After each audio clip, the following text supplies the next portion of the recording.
USA. Today I'm going to show you 3 of my orchids that are blooming. One of them is almost done and the other one as well. All of them are almost done blooming, but they still have flowers. And you've seen some of this on my premiere before. I'm going to show you how I care for them still and how I take care of them. One of them, the other set of buds starting to open. So I'm going to show you what I do with it because the leaves is covering flowers. The new bloom is trapped and I need to clear some of the leaves, which I'm going to cut them.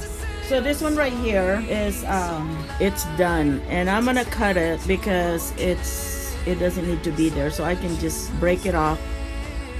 And there it is. Actually, this one is Oncidium. This is Phalaenopsis. So Oncidium is like this. It was still buds. They're starting to open. So what it is that it's trapped right here. See the leaves? This is trapped. So the leaves are trapped. So it's not completely opening. So what I will do is, it's safe to do, is to go ahead and cut this leaves right here. And I'm gonna do that now. There you go. And then the other one right here. There you go. It has room now to open. Now every time any cutting on my orchids, I always put ground cinnamon in there. So this is what I'm gonna do. The reason for this, so it doesn't get infected. Every time I injured my orchids, I put ground cinnamon. I'm just gonna tap it right here on the leaf. This is what I'm doing, like that. And just cover where the cut is. Tap your finger to the cinnamon and then tap where the cut is. And that's it. So far, I haven't had any plants that died due to the cuttings. I don't want to take the chance. Next, so like I said, this is Oncidium and now this one is ready to open. There's nothing else that's catching it for it not to open. And if you notice, these are smaller than this one right here, probably because it's a second set of buds. The spike started last summer and this one growing in a sphagnum moss. Sphagnum moss do really well on all my orchids because it's a winter and I repot all of them and put them in a sphagnum moss. Every time I water, I mixed it with my fertilizer. This is called Bulb. That's loaded with liquid. Let's move on to the next orchids. This one right here is Phalaenopsis. This Phalaenopsis is also growing in sphagnum moss and it's got 8 leaves, growing really healthy. This was a miniature orchid. Now it's not a miniature anymore. I was able to grow flower on there. Look at that. It is really beautiful flower.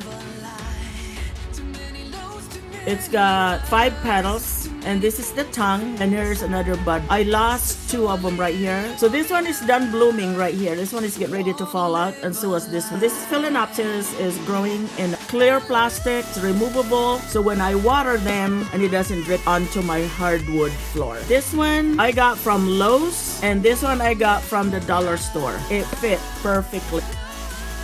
Let's move on to the water. Watering my orchids, it could be any days whenever the orchids needs water. I only water them when it needs it. I do not overwater my orchid. Just enough to keep it moist. It's really moist right now because I just got done watering. So I water once a week. Doesn't have to be scheduled, but usually on Sunday. I mix my water with fertilizer. So I just use a regular Miracle Grow fertilizer. I mix it with water and that's how I water my orchids. So see, it looks really nice in here. In summer, I keep all my orchids outside. It lets them feel the natural habitat that they have in the wild. And after summer, then it starts creating buds. So many of my orchids right now that are on buds. I haven't done a lot of videos, but I will. It used to be miniature Phalaenopsis. It's getting bigger. It looks really healthy and I love growing it. And the next one is also a Phalaenopsis. This one I made a video of and it's still gorgeous. It's still gorgeous as it can be. It has not changed. The flowers are still there. It's been months since the flowers started.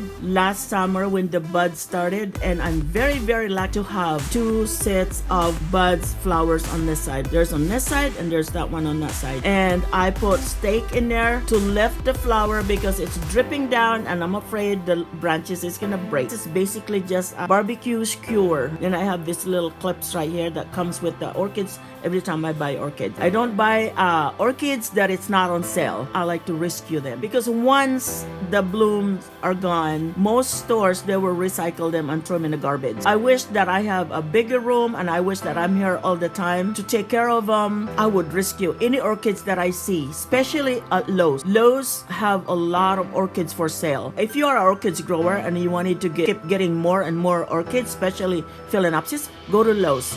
Lowe's always have sale every Saturday. Any orchids that is not blooming anymore, they will put it on the clearance rack. The orchids here goes from $25 to $32. When they go on sale, they only go down half price. Anything that they cannot sell, they throw in the garbage. But anyway, so this one is still gorgeous, and it's growing in a sphagnum moss. And I noticed that because it's so much energy that's going into the flower, that the leaves will start coming out a little bit smaller. So, but once this flower is done, I will cut it, and then the leaves will get a little bit bigger and healthier. This orange right here, it's an old leaf, so I'm not worried about that. It's not gonna die. It's not gonna kill the orchids. I bought this when it was on the clearance rack, and then when I got it, I just took good care of it. I left it outside in the shaded area, never directly under the sun, because it will burn.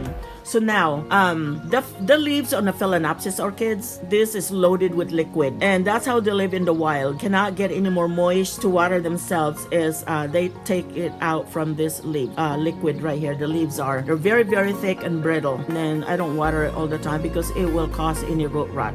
Now, how do I water them? When I water my Phalaenopsis orchids, it doesn't matter how I water this one. I can spray water in there, anywhere in there, on the plants, on the sphagnum moss. Doesn't matter for Oncidium. It's not picky, but for Phalaenopsis, it's very picky. You know why? Because it's got a little sac in there. And when I water in here, the water gets stuck in there and it starts rotting away. It starts causing infection, the bacteria gets in there, and it will kill the plants for sure. It will kill the plants.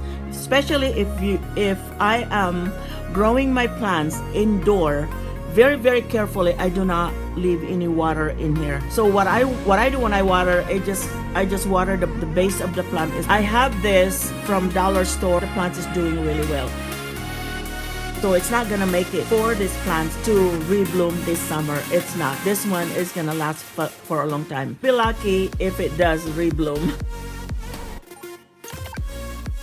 As long as it's watered, it's taken care of, it's in a place where they can receive bright light from outside, the plant is happy. See the little tongue?